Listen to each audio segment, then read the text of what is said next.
துப்பாக்கி கவுண்டர் தான். ஏன்னா ஆயுதங்களை அப்படி வடிவமைத்து கொடுத்தவர்.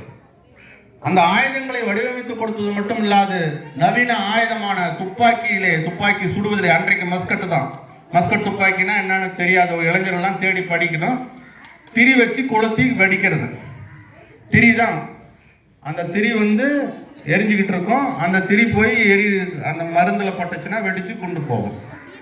இந்த துப்பாக்கி கலையை கொண்டு இங்கே அறிமுகப்படுத்தி அதற்கு ஒரு படையை உருவாக்கி அந்த படையை வைத்து கொண்டு எப்படி நம்மளை வீழ்த்துறாங்க. கோவில்களை இடிப்போம்னு வெள்ளையர்கள் மிரட்டினதுனாலதான் நம்ம வீழ்ந்து போறோம். கோவிலை இடிக்கக்கூடாதுன்னு சொல்லி கோவிலை கைவிட்டு வெளியேறக்கூடிய காரணத்தினாலதான். காளையார் கோவில் அப்படித்தான். ஒவ்வொரு கோவிலையும் விட்டு வெளியேறிய காரணத்தினால்தான் வெள்ளையர்கள் மருது சகோதரர்களை எளிமையாக வெல்ல முடிகிறது. அப்படி வெல்வதற்கு முன்பாக நம்ம வேளாளர்கள் இருந்த அந்த மாதிரியான போர் வீரர்கள்லாம் கொல்லப்படுகிறார்கள். வேளாளர்கள் மட்டுமல்ல, மறவர்கள் இருக்கிறாங்க, பல இனத்தை சேர்ந்தவர்கள். அங்க இனம் வேறுபாடு பார்க்கல. நம் மண் என்ற எண்ணத்தை மட்டும் பார்த்ததன் அடிப்படையில தான் கொங்கு மண்டலத்திலே இருந்த உதயபெருமாள் கவுண்டர் இங்கு வருகிறார். இங்கிருந்து வந்தவர் ராமநாதபுரத்திலே 2 ராமநாதபுரம், கோவையிலே ஒரு ராமநாதபுரமும் சேலத்திலே ஒரு ராமநாதபுரத்தையும் நிறுவ முடிகிறது. நாமெல்லாம் ஒரு தாய் மக்கள் என்ற எண்ணத்திலே நாம் வாழ வேண்டும் என்ற எண்ணத்தை நம் முன்னோர்கள் நமக்கு விட்டு சென்றிருக்கிறார்கள். அந்த வழியிலே நமக்கு வழிகாட்டியாக இருக்கக்கூடிய உதயபெருமாள் கவுண்டர் அவர்களுடைய வீரத்தை போற்றுவோம். வேளாளர்கள் வீரத்திற்கு அடியாருக்கு அடியை செய்யும் வகையில் தமிழகத்தில் உள்ள அனைத்து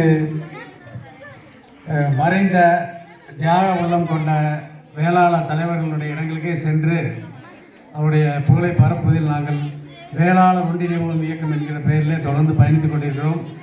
இந்த திருப்பாச்சேத்தி என்பது ஒரு பழமையான ஊர். இந்த ஊரில் இருக்கிறவங்க எல்லாம் கொங்கு மண்டலத்தை சேர்ந்த வேளாள வம்சாவளி வாரிசுகள்.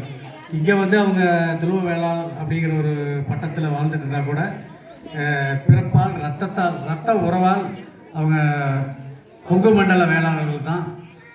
அதுக்காக மட்டும் இல்லை, மொத்தத்தில் வேளாளர்கள் நம்ம 42 பெரிய வேளாளர்கள் ஒன்றிணைந்து பயணிக்க வேண்டிய காலகட்டம் வந்ததுனால இன்னைக்கு சென்னையிலிருந்து தொண்டை மண்டல வேளாளர்கள் வந்திருக்காங்க, கொங்கு வேளாளர்கள் வந்திருக்காங்க,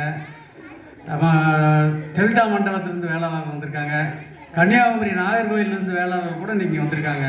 இந்த பெருமை நாம் ஒன்றிணைய போகிறோம் என்கிற ஒரு உணர்வின் அடையாளம்.